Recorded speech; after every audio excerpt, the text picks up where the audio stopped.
सुप्रभात बच्चों। आज हम कक्षा 5 के पर्यावरण अध्ययन विषय का पाठ 18 तरह तरह के घर का आगे का प्रकरण भारत के विभिन्न क्षेत्रों के मकान के बारे में पढ़ेंगे। तो चलिए आगे का भाग शुरू करते हैं। इससे पहले हमने ये देखा था कि प्रत्येक प्राणी, चाहे वो इंसान है या जीव जंतु हैं, किसी ना किसी जगह पर रहते हैं। उनके अपने घर होते हैं और ये घर अलग अलग प्रकार के होते हैं। फिर हमने देखा कि कुछ मकान कच्चे होते हैं तो कुछ मकान पक्के होते हैं। जैसे कि हमने ये देखा कि यह मकान है जो रेगिस्तानी क्षेत्र का मकान है और इस मकान की छतें खपरेल या बांस से बनी होती है और दीवारें मिट्टी की बनी होती है। और ये मकान कच्चे मकान कहलाते हैं। इनको बनाने में कई प्रकार की सामग्री की आवश्यकता होती है। इसके बाद हमने ये देखे हाउसिंग बोर्ड कॉलोनी के मकान, जिन्हें सरकार बनवा कर देती है और इसका भुगतान हमें छोटी छोटी किश्तों में करना होता है। और ये मकान पक्के होते हैं और ये ईंट, सीमेंट, बजरी आदि से बनती है। इसके बाद हमने देखा कि बड़े बड़े शहर या महानगरों में इस तरह के बहुमंजिला मकान होते हैं।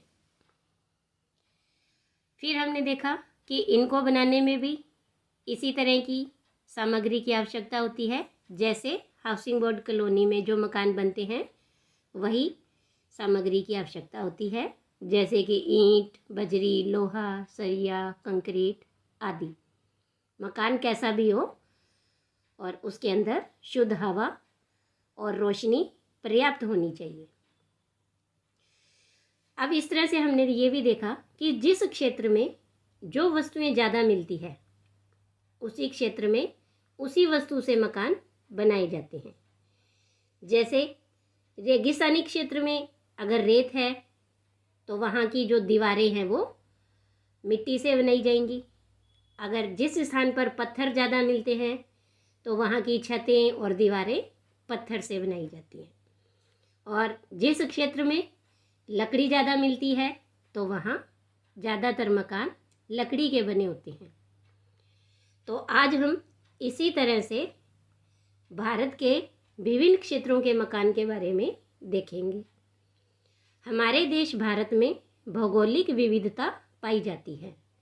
भौगोलिक विविधता का अर्थ होता है कि जो भूमि है वो अलग अलग प्रकार की होती है। जैसे कहीं बड़े बड़े पहाड़ हैं तो कहीं विशाल मैदान है। विशाल का अर्थ होता है बहुत बड़े, तो बहुत बड़े मैदान पाए जाते हैं। कहीं वर्षा अधिक होती है तो कहीं मरुस्थल है। मरुस्थल का अर्थ होता है बच्चों कि ऐसा स्थान जहाँ खूब मात्रा में रेत हो, रेत ही रेत हो, उसे हम मरुस्थल कहते हैं। तो ऐसे ही सब भारत के अंदर कहीं समुद्र हैं, कहीं नदियाँ हैं, कहीं पर्वत है, पठार है, पहाड़ है। तो इस तरह से भारत में भौगोलिक विविधता पाई जाती है।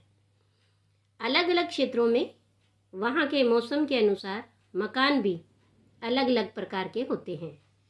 आइए इसी प्रकार के कुछ मकानों के बारे में हम पढ़ते हैं।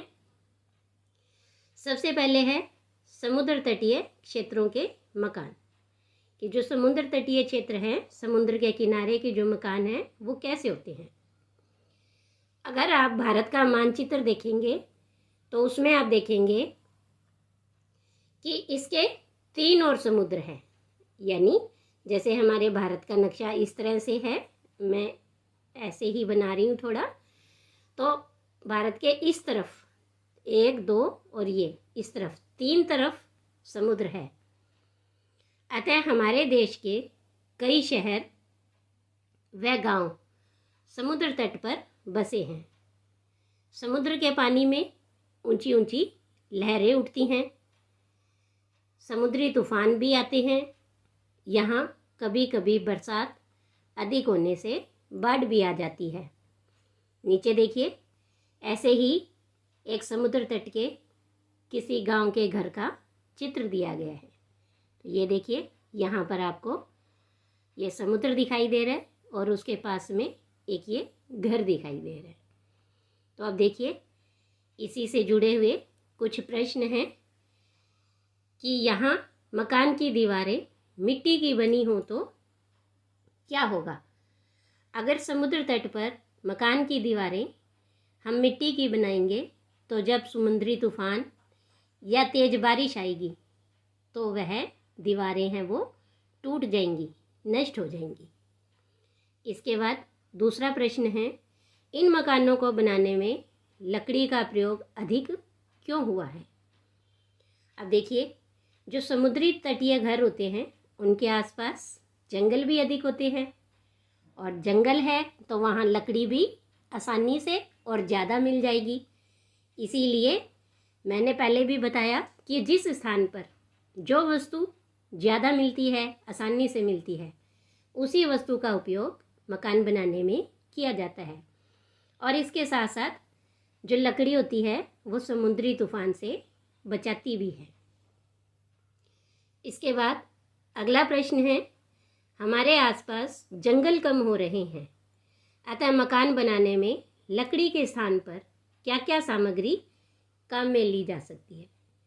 तो मकान बनाने के लिए लकड़ी के स्थान पर हम पत्थर, ईंट, कंक्रीट, सीमेंट आदि वस्तुओं का उपयोग कर सकते हैं।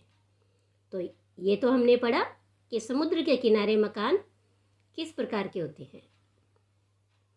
अब हम पढ़ेंगे पहाड़ी क्षेत्रों के मकान कैसे होते हैं।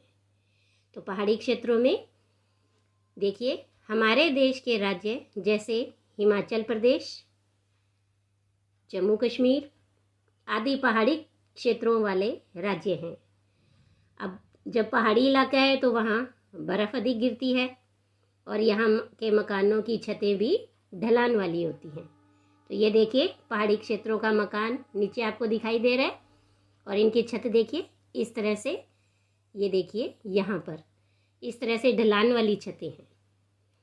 अब इसके बाद है इन्हीं घरों के बारे में कुछ प्रश्न कि यहाँ घर की छत ढलवा क्यों बनाई गई है, यानी ढलान वाली क्यों बनाई गई है। तो पहाड़ी क्षेत्रों में बर्फ़ और बरसात ज़्यादा होती है, इसीलिए यहाँ घर की छत है ढलान वाली बनाते हैं, जिससे बर्फ़ और बरसाती पानी है वो छत पर इकट्ठा ना हो और इस तरह से ढलान से वो नीचे की ओर बह जाए।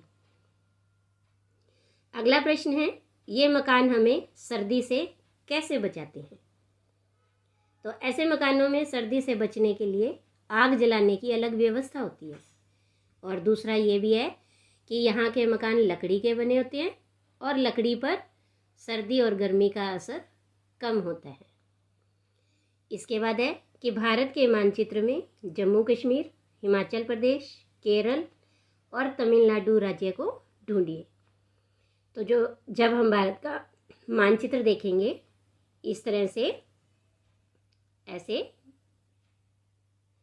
तो हम देखेंगे कि जम्मू कश्मीर है वो सबसे ऊपर उत्तर दिशा में होता है, ठीक है। और उसी के नीचे यहाँ पर हिमाचल प्रदेश है और दक्षिण दिशा में केरल और तमिलनाडु होते हैं। इसके बाद है बर्फ़ के मकान, यानी जिन्हें हम इग्लू भी कहते हैं। अभी आपने देखा कि मकान बनाने में पत्थर, मिट्टी, लकड़ी, लोहा आदि सामग्री का उपयोग किया जाता है, लेकिन दुनिया में कुछ जगह ऐसी भी हैं जहाँ ये सामग्री आसपास कहीं भी नहीं मिलती है। वहाँ चारों ओर सिर्फ बर्फ़ ही बर्फ़ होती है। वहाँ बहुत कम लोग रहते हैं और जो रहते हैं वे भी बर्फ़ के घर बनाकर, यानी उनके जो बर्फ़ के मकान होते हैं उन्हें क्या कहते हैं, इग्लू कहते हैं। तो ऐसे ही ये देखिए, ये रहा बर्फ़ से बना हुआ घर और इस बर्फ़ से बने हुए घर को क्या कहते हैं, इग्लू। अब इसी से जुड़े हुए कुछ प्रश्न हैं कि आपके मकान में दीवारें बनाने में कौन कौन सी सामग्री का उपयोग हुआ है। तो आप लिखेंगे कि हमारे यहाँ, हम राजस्थान में रह रहे हैं और हमारा घर पक्का बना हुआ है, तो हमारे घर में जो दीवारें बनी हैं वो ईंट, सीमेंट, कंक्रीट, सरिया और बजरी से बनी हुई है। दूसरा, हमारा स्वास्थ्य अच्छा रहे इसके लिए मकान में क्या क्या सुविधा होनी चाहिए। तो जैसे हमने पहले भी पढ़ा कि हमारा स्वास्थ्य अच्छा रहे इसके लिए मकान में दरवाजे और खिड़कियां आमने सामने होनी चाहिए, जिससे रोशनी के साथ साथ शुद्ध हवा भी आती जाती रहे। इसके बाद है, आपके आसपास के क्षेत्र में किसी को मकान बनाना हो तो उसे किस प्रकार की सामग्री का उपयोग करना चाहिए और क्यों। तो देखिए कि हमारे यहाँ अगर किसी को मकान बनाना है तो उसे सरिया, ईंट, पत्थर, कंक्रीट, सीमेंट और बजरी का उपयोग करना चाहिए, क्योंकि इससे मकान मजबूत बनता है। इसके बाद है, अपने सपनों के घर का वर्णन कीजिए। यानी आप अपने घर में क्या क्या चीज़ें चाहते हैं, क्या क्या विशेषताएं उसमें होनी चाहिए।